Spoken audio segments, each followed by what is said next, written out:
So இந்த வீடியோவில் ஈஸியாக 5 நிமிஷத்தில் ரெசிபி எப்படி பண்ணுறதுன்னு எப்படி வாய்க்குள்ளே வந்து விட்டுருக்கோம். ஏச்சி தூரம் போ. எங்கள் வீட்டு பூனைக்கு ஊட்ட போகிறேன். சாரி, ஊட்டி விட போகிறேன். அண்ணா சாப்பாடு எடுத்துட்டு வந்துட்டாரு. ஏய் சாப்பிட்றீ சாப்பிட்றீ. என்ன இது கண்டா எப்படி இருக்குது? இதெல்லாம் மனுஷன் சாப்பிடுவானா? எனக்கு சாப்பிட்றீ. டேய் சாப்பிட்றீ. வேண்டாம் போ. எனக்கு வேண்டாம் போ. எக்ஸ்கியூஸ் மீ எனக்கு வேண்டாம் ஹலோ போ. எனக்கு வேண்டாம் போ. Hello. Hey hello guys, welcome back to my channel. இன்னைக்கு நம்ம வீடியோல என்ன பார்க்க போறோம்? மொல்லமா வர பழக்கமே இல்லையாடா? மொல்லமா வரவே மாட்டியா? சரி இங்க வா. இன்னைக்கு நம்ம என்ன வீடியோ பண்ணலாம்? இன்னைக்கு பாத்தீங்கன்னா 3 முட்டை 3 வெங்காயம் வச்சு ஒரு குக் பண்ண போறோங்க.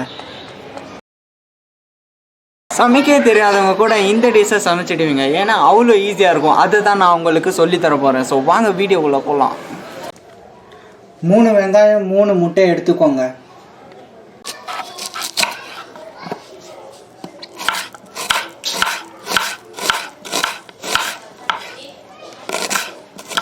ஃபஸ்ட்டு பேன் வச்சுக்கோங்க, அது நல்லா காயணும். அதுக்கப்புறமா எண்ணெய் போட்டுக்கலாம்.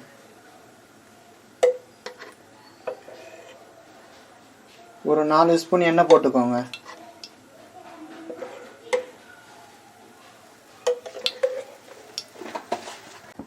எண்ணெய் சூடானதுக்கப்புறம் வெட்டி வச்ச வெங்காயத்தை போட்டுக்கோங்க. இது சாப்பிட்றதுக்கு கிரன்ச்சியாக இருக்கிற மாதிரி வதக்கிக்கோங்க, ஏன்னா அப்போ தான் நல்லாயிருக்கும். வதக்கின வெங்காயத்தை கொட்ரால போட்டுக்கோங்க. கொட்ராவா?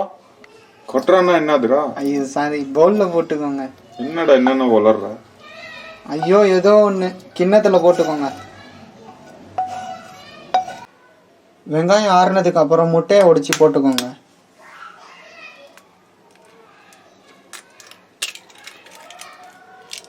முட்டை தானே உடைக்கிற, கல் உடைக்கிற மாதிரி ரியாக்ஷன் கொடுக்குற. முட்டை ரொம்ப கெட்டியா இருக்கு. ஓ,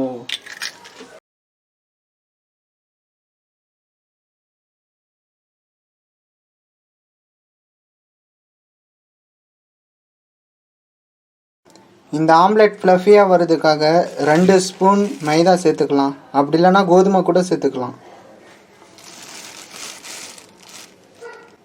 இதில் கொஞ்சமாக மஞ்சத்தூள் சேர்த்துக்கோங்க.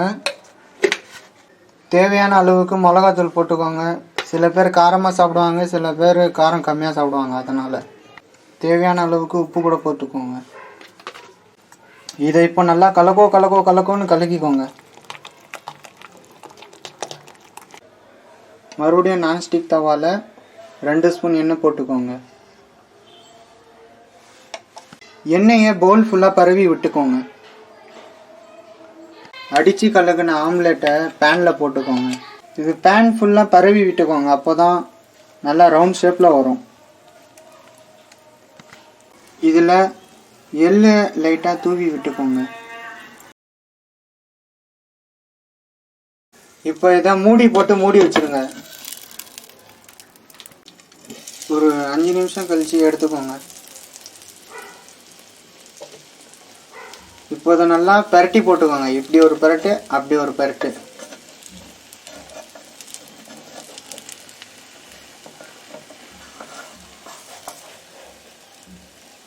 இதில் மைதா சேர்த்துருக்கிறதால திருப்பும் போது உடையாது. வாவ், சூப்பராக வந்துருக்கு. மறுபடியும் ஒரு 2 நிமிஷம் மூடி போட்டு மூடி வச்சிருங்க. வாவ், இதை பார்த்தீங்கன்னா வேற லெவலில் வெந்திருக்கு. இதை இப்போ பிளேட்டில் எடுத்து வச்சுக்கலாம்.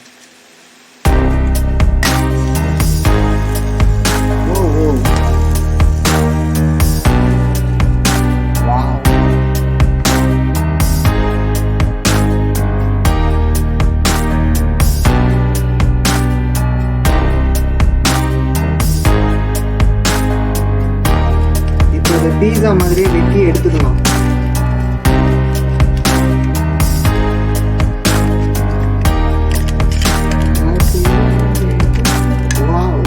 சுகி இப்படி வந்து போகிறோம், செம்மையாக இருக்குல்ல.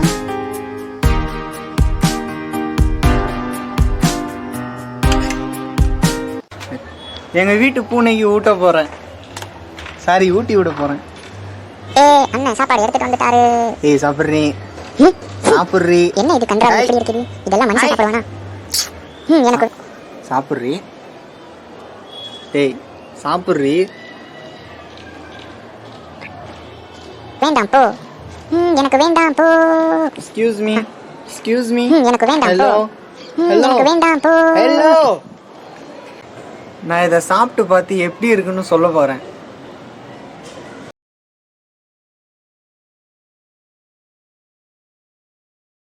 செம்மையாக இருக்குது. நீங்களும் இதை வீட்டில் ட்ரை பண்ணி பாருங்கள். ஸோ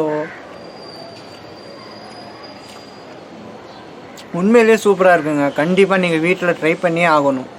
ஏன்னா சின்ன குழந்தைகளுக்கெல்லாம் இது சாப்பிட்றதுக்கு ரொம்ப சூப்பராக இருக்கும்.